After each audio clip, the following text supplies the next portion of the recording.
The Golden State Warriors desperately want a star. They wanted one in the offseason when they tried to trade for Paul George and Lauri Markkanen, and they want one even more now. They know that Steph is running out of time. They know their options are limited, but they don't care, as the rumors are flying around on which star they could add before the end of the NBA trade deadline. And the interesting thing is, things have changed pretty dramatically for Golden State over the last couple of days. Going back to last week, Steph Curry, Draymond, even the Warriors front office was saying publicly they were not going to mortgage their future. They were not going to go out of their way to make a move for a star. They understood that, yes, Steph is running out of time. Yes, they're not good enough to win the title this year, but they were taking a more longer-term approach, which most people seem to think meant they were going to be hanging on to Jonathan Kuminga, Brandon Podziemski, at least one of those guys, most of their first-round picks, and not make a significant move. However, all of that has changed in the last 48 hours or so. Steph is coming out and saying publicly that, yeah, we know the roster isn't good enough. Draymond is saying publicly, I would expect them to make a move. Right around 500 is not where we want to be. The front office, their tune has certainly changed, and that is why all of these rumors have completely ramped up around Golden State. The entirety of the trade market, post-De'Aaron Fox, post-Luka Doncic trade, revolves around what happens in Golden State. So, who are they going after? What are the names on the list right now for Golden State? Well, first up, the Kevin Durant thing has gotten very interesting over the last couple of days. I'm sure plenty of you are thinking, why in the world is Kevin Durant on the block? Aren't they trying to get Jimmy Butler? Well,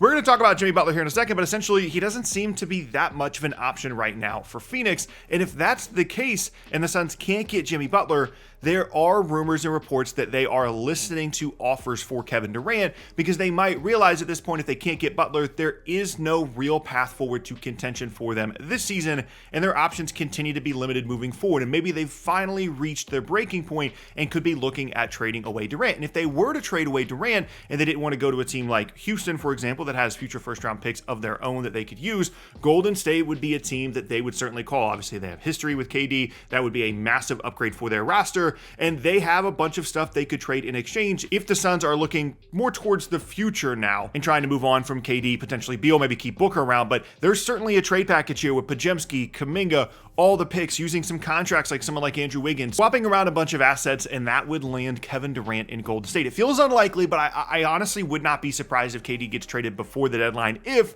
they can't get the Jimmy Butler thing worked out. Speaking of Jimmy Butler, he has also been an option over the past week or so for Golden State, yet that has completely gone away. He refuses to let any other team around the league know that he would sign an extension with them other than Phoenix. Jimmy Butler's completely determined to end up on the Phoenix Suns. Golden State was apparently pursuing Butler. He told them he's not going to sign an extension there. Obviously, there's no point in them trading for him if he's just going to leave in a year and a half. So he's cut his list of options down to only Phoenix. And if Phoenix ends up not being able to get Bradley Beal to waive his no trade clause, can't find a spot for him, then all of a sudden, Jimmy Butler's still going to be on the Heat. Maybe they circle back. Maybe Golden State gets a little bit more aggressive. Maybe Jimmy's more willing to sign the extension there. But right now, that's a name that's been connected to Golden State, but unfortunately is no longer an option. Then we get to a long list of very interesting names. Paul George has been a name that has been thrown around for Golden State a lot. He's been actually in a bunch of rumors over the last couple of days because obviously Philadelphia's season is not going the way they want it to. It's all of a sudden looking like a very bad contract to have Paul George on the books. And we know that Golden State was interested in Paul George going back to the offseason because they tried to trade for him then. They tried to get a sign and trade put together with the Clippers. They couldn't work it out, but it's a little bit easier now to make the move with Philadelphia. They have contracts they can trade, whether it be Wiggins and others. They certainly have assets into the future for Philadelphia. The question, of course, is just what does that do for Philly? They brought in Paul George to have this big three with Maxey and Embiid, and trading away Paul George for Kuminga and some picks basically signals that the Embiid era is kind of over and they're once again going through massive roster change. And so that seems unlikely, but Paul George is definitely a name and a player that the Warriors are calling about and trying to see what it would take to get him to Golden State. Next up on the list would be someone like Zion Williamson. I've speculated on this really for the last 2 months as the ultimate high risk, high reward move for Golden State, someone that moving forward could be the star of their team once Steph is gone, if he can get healthy, if he can play well. Remember, it wasn't too long ago that Steph was the one that constantly was missing games, had ankle injuries at the beginning of his career, got that stuff figured out when he got to Golden State. Maybe that can happen with Zion. Now, Zion's situation is totally different because a lot of his comes down to conditioning, and he's just a different kind of athlete than Steph ever was or ever will be. But Zion is an interesting possibility for Golden State. He provides them upside this season as a primary scoring option. You know that they've had success with players of that kind of build before with Draymond. They can play smaller, they can play bigger, whatever they want to do, Zion and Golden State is interesting and appears to be an option they are definitely exploring. Again, the trade package for all of these guys would be pretty similar in terms of what Golden State would have available to offer, and Zion would probably cost less than some of these other options. The Pelicans can get out of the contract, they can get some young players and move forward and just be out of the Zion business, while Golden State can actually hang on to a lot of their assets, maybe make another move here and completely reshape their team post-deadline. Zion to the Warriors would be super, super fun. Another name, of course, that has been thrown out there is LeBron James. After the Luka Doncic trade, there was some speculation that maybe the trading of Anthony Davis would also signal that LeBron was on his way out. Going back to last year, there were real rumors about Golden State and the Lakers having conversations about a LeBron trade. Most specifically, the ownerships of both of those teams having conversations about a LeBron trade. Then they brought it to LeBron, who has a no trade clause. They brought it to his agency and they said, no, we don't want to go to Golden State. And that was the end of it. And now, post Anthony Davis trade, with Luka now being the clear future of the team, the conversation was, could they trade LeBron for some future pieces and look more towards the Luka era rather than the current LeBron era? And Golden State was an option. There was this far-fetched possibility as well. Maybe they could get LeBron and KD and basically just reunite Team USA on Golden State. That would be awesome, but it appears as though that has also been turned down. That's not going to be an option. Shams has said publicly that the Lakers would like to keep LeBron around to mentor Luka, which I think is a fantastic idea if his conditioning really is an issue. No one better to learn from than LeBron when it comes to long-term conditioning, getting your body right over the long term. So seems like LeBron is not going to Golden State, which brings us to some of the other options. Brandon Ingram has been someone that's been kind of forgotten about, but he's a free agent at the end of the year. The Pelicans aren't very good. They just lost DeJounte Murray to an Achilles injury. We've already talked about the possibility of Zion getting moved, and Brandon Ingram would be a nice in-between for Golden State if they like him as a player, where he upgrades their future, he upgrades them in an immediate sense, provides them more offense, more scoring, so that Steph doesn't have to do everything for them offensively. And I think that is an interesting solution to their present and their future problems.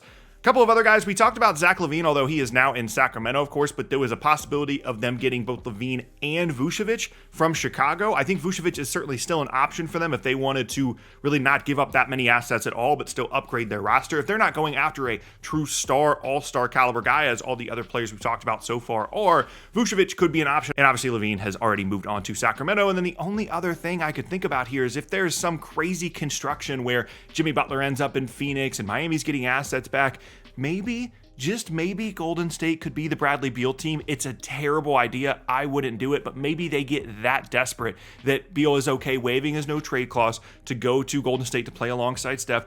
They get a scoring boost. They don't have to give up that much, and they facilitate the Jimmy Butler thing to Phoenix. Maybe that would be the absolute last resort here for Golden State. Now, at the end of the day, all of these are limited possibilities. The Kevin Durant thing would be crazy. The Jimmy Butler thing would be crazy. Paul George, Zion, LeBron, all of these would be crazy ideas, but it illustrates just how desperate Golden State is, how much they desperately, desperately want to add a star alongside Steph Curry. And regardless of who the Warriors do or don't add by the deadline, the interesting thing to me of all of this is, did Steph Curry really push for a trade? Why did everything change so much? Why did the tone change so much publicly? Steph said that he let the front office know how he felt. Did he actually start to put a lot of pressure on the front office? Not in a I'm going to request a trade kind of way, but just in a way that Curry typically hasn't in the past. He hasn't been the LeBron type. He hasn't been one of these guys that's used his leverage to pressure the franchise. He hasn't been a guy that's really, had a hand in a lot of the deals that the front office has made. But because things have changed so much in such a short period of time prior to the deadline, it makes me wonder if he did, and that maybe if they don't make the moves that he wants to, we could be going down a path eventually where a year from now, 2 years from now, while Steph is still really good, but it's clearly only has a couple of years left, he might end up going somewhere else. Like I said, at this point, if Luka can get traded, anything is a real possibility, and I wonder if that was what changed here. And the funny thing is, even if they added one of these guys, or maybe even two of these guys, they're probably still not top-tier contenders, or maybe even contenders at all in the Western Conference. But after the Luka trade, anything is a possibility. I could have brought up any trade idea ever in this video, and you wouldn't have a choice but to say, oh yeah, that's actually genuinely possible. The Warriors are the team to keep an eye on right now as the trade deadline approaches over the next couple of days.